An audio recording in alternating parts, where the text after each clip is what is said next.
Welcome back to the channel, folks. It's been a difficult one to edit and put together. They say things happen in threes. That proved to be the case.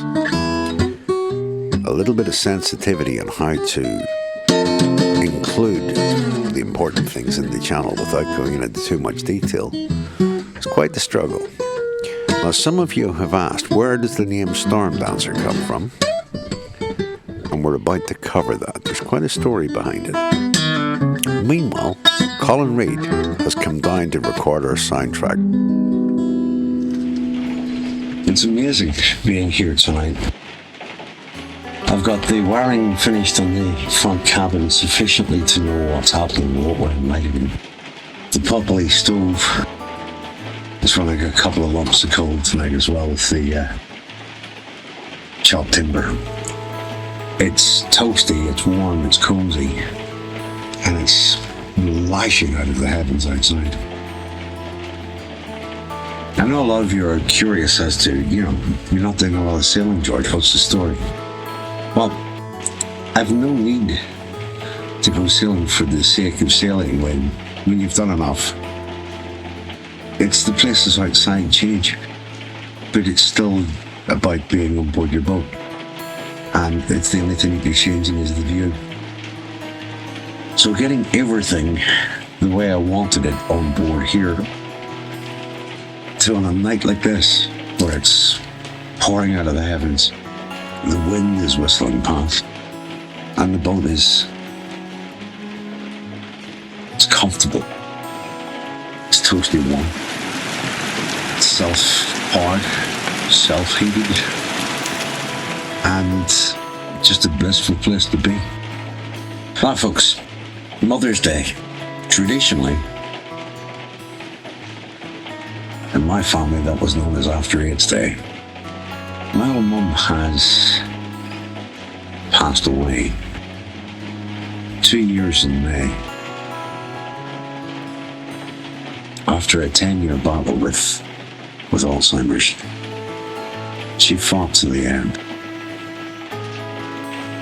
It was 2 days before her funeral. I was at a place at the top of Stratford Lock called Island Hill with a little touring caravan. When I looked out and I, out of nowhere, said, I've just had an impression of a catamaran right here in this bay. It was a couple of weeks later that this one came up for sale. And I think it's only fitting that I aim for the maiden voyage of Stormdancer when I have everything done to be up to Rough Island at Island Hill in around that weekend, just as a tribute to my old mum who danced her way through every storm. So yeah, After Eight's Day, where these ones go I do not know, but yeah, so there's a little bit of a tribute there in the naming.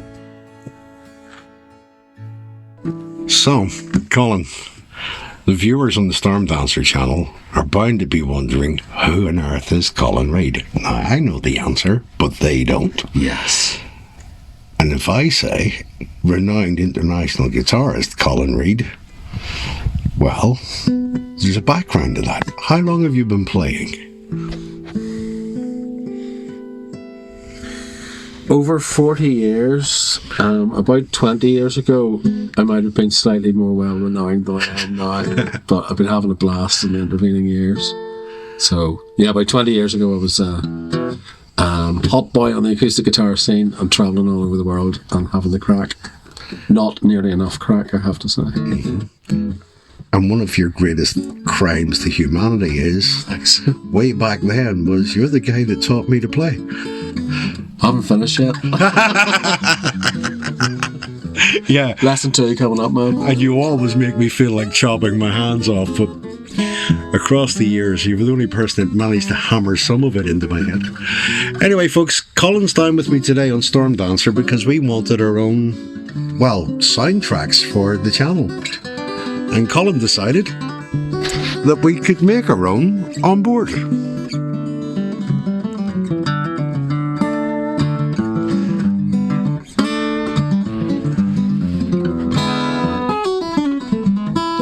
of shameless publicity, Colin. You've a track released. I do currently have a track released, yes, on Bandcamp. Called? The track is called Hold Me Now. With? It's with my songwriting partner Una, so the name is Una McCann and Colin Reid, and it's a lovely ballad released on Valentine's Day. Well, with Colin being Colin, my money's no good around here apparently, and I said, well, I insist that we at least give you a plug for the new tune on the channel. So subscribers, if you like this, hop over to Bandcamp and give Colin and Una a little bit of support. Now, the plan was simple. If I play the video, Colin plays what he feels is appropriate in the background. So here I am at Screwfix, what seemed to be a crazy idea. The boat has sat all winter. It's been getting mouldy, as boats do. And I got to thinking, do I take the high pressure power washer down again this year? Do I carry that petrol lump that doesn't like seawater? Or is there such a thing as a cordless power washer? It's a pump. And as a pump, why would it have a problem with seawater? Surely this can't be complicated. It's not expensive. And if it works at all, it's got to be a bonus. Much to my surprise, lithium-ion batteries, a small motor, why wouldn't it work? The battery is fit to run that pump using seawater for the best part of an hour. And I have to admit, I had quite the chuckle when I realised that Colin was playing something akin to the James Bond theme, because it was quite the gadget. And I also got to tell you guys out there, well, you know what it's like when you buy a new toy that actually works. And this is definitely one of those. Just noodling away here, George. And why not? And why not? Noodling away on Stormdancer, for Stormdancer, we now have our own music for the background on the channel. Colin. Great, lovely. Let me throw one at you. Not the song, but in the style of Julie London, jazz standard, something of that feel. What have you got? Yeah, that's what it got me. Those of you who have watched the previous episodes will know.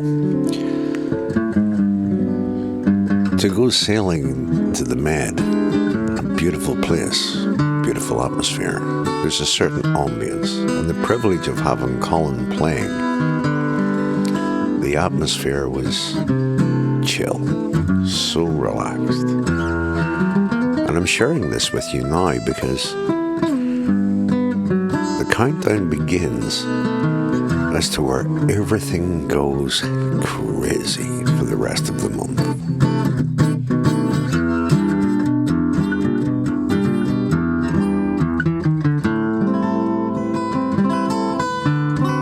Barely 24 hours later, I'm on my way home from work. And I didn't get it on camera. I've had to reconstruct this to give you an idea. A car passing me started to drift and spin and go backwards into the hedge. And it goes without saying that I would stop and make sure that the guy's okay and obviously offer him a lift. This is Robert, who was minding his own business, driving along in front of me, and suddenly he sideways. Aqua plane right up on the brass banker and nearly right back down on the road. There's two things could have happened. I could have went over that banker, I could have gone back on the road, or when I aqua plane, someone else could have hit me, or I could have hit them. I really appreciate it, George. No problem. I believe you're working with the road, you know. Was it close, George? Was it close to you? Was it? 15-20 feet. I appreciate it. Oh dear. What a morning.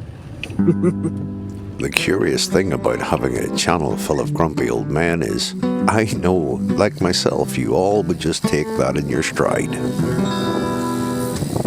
Now, I have a question for you. This little radio apparently charges by USB using the headphone socket.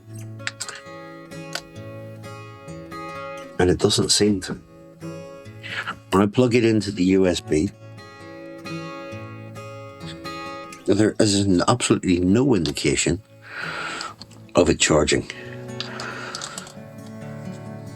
Now the good news is that the rear compartment of it opens. And it is rechargeable batteries, or it'll take standard batteries, and I can certainly charge them on a regular charger. But I'm curious if I'm missing something, and you guys can jump into the comments. If any of you have a Socko Ran 16 channel, what am I missing? What am I not seeing about charging this? Is there a menu function? I wouldn't have thought so. Or is it just a bad lead? If you know something I don't, jump into the comments and let me know. It wasn't expensive. I just reckoned it was one of those things that would be worth having as a spare on the boat, is to have a handheld. And it hasn't charged since I got it. I don't get it. I really don't understand why this system of using the headphone jack for charging wouldn't be just as simple as plug it in and it charges. So maybe I'm missing something. And if I am, jump into the comments and let me know. Time feels different down in the boat, but if you look closely, that's a different cordless power washer. Yeah, 2 days later I've walked into Lidl and here's a Parkside using the same batteries as the other tools in the boat.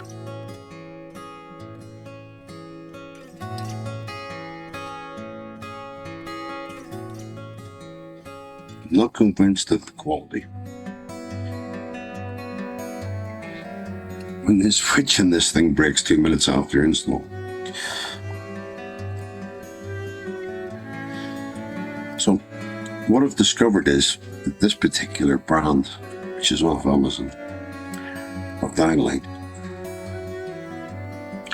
uses a standard 20mm circular switch, where they cut the tags off it.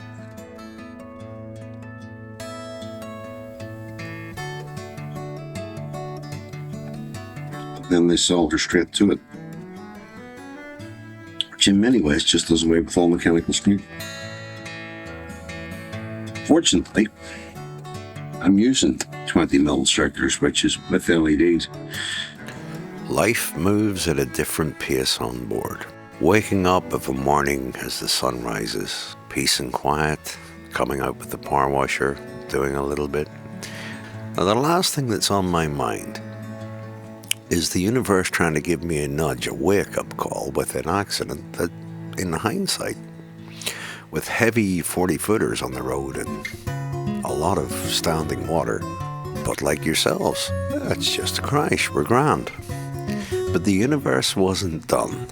As a viewer, and many of you wistfully looking at a channel about a boat thinking, oh, wish I had one. Place yourself into this environment. You're here. It's quiet, it's peaceful, it's idyllic, it's a beautiful setting. The world outside has nothing to do with it, and you're perfectly content. This thing, I haven't seen anyone else using one about the boat world, and I'm pretty sure I haven't reinvented the wheel. But I may be the first person to be shouting about this. It's amazing. Not expensive. It was £114 UK. Titan rechargeable battery. And it does something very practical. It's a rechargeable pump in its own right. I actually used it earlier to clear the bilges. I had a little bit of rainwater because I left the hatch open. I put a sock over the uptake and used that to power hose the back deck with the bilge water. It's surprising. Is it as powerful as a power washer that you would use on land, a petrol or a karcher that you would use for doing a driveway? No, it's not. But it is perfectly capable of, in a couple of passes, cleaning the decks of the boat. And I've used it on seawater. The logic being is, provided that I put a flush of fresh water through it, it can't do it any harm. It is only a pump. I've not seen anybody else on YouTube or in the sailing community using one of these things. And yet, I'm astonished because, well, it's a pump and it's a power washer. Both things useful on a boat. Rechargeable and expandable. Why wouldn't you?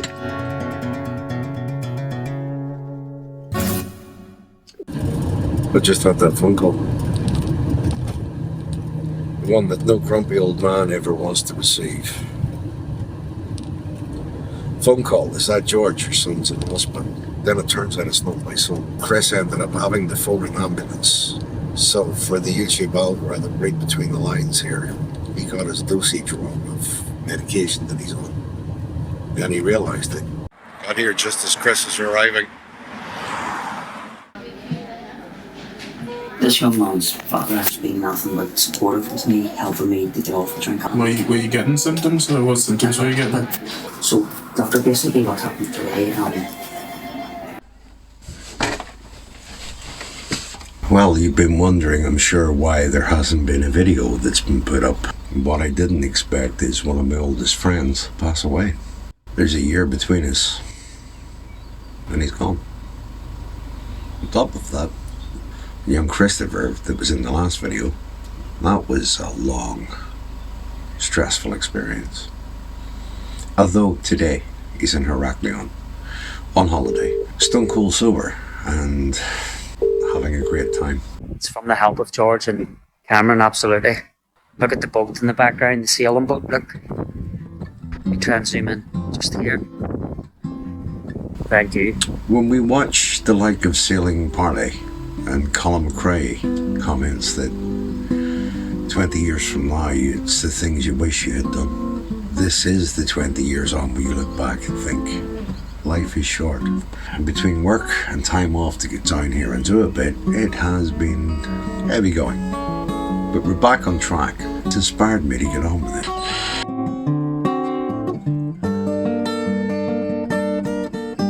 Can I just say this is an amazing belt? There's two loops that you can put the belt through. One has the brace, and the other one doesn't. And the one that doesn't is in front of the one that does, which means it's not even like you could put it through the front one and then the back one. It just doesn't work. You're not using the pot belly. It takes too long. I agree. We do have gas. I'm a hungry man. But what's your thoughts on the toasty machine? Oh, it's some yoke. If you were looking at a yoke like that, it would do. You're looking like you just don't want to leave. It's comfy. Get up. We're heading home. Jeez. Look at that thing. Oh yeah, I almost forgot.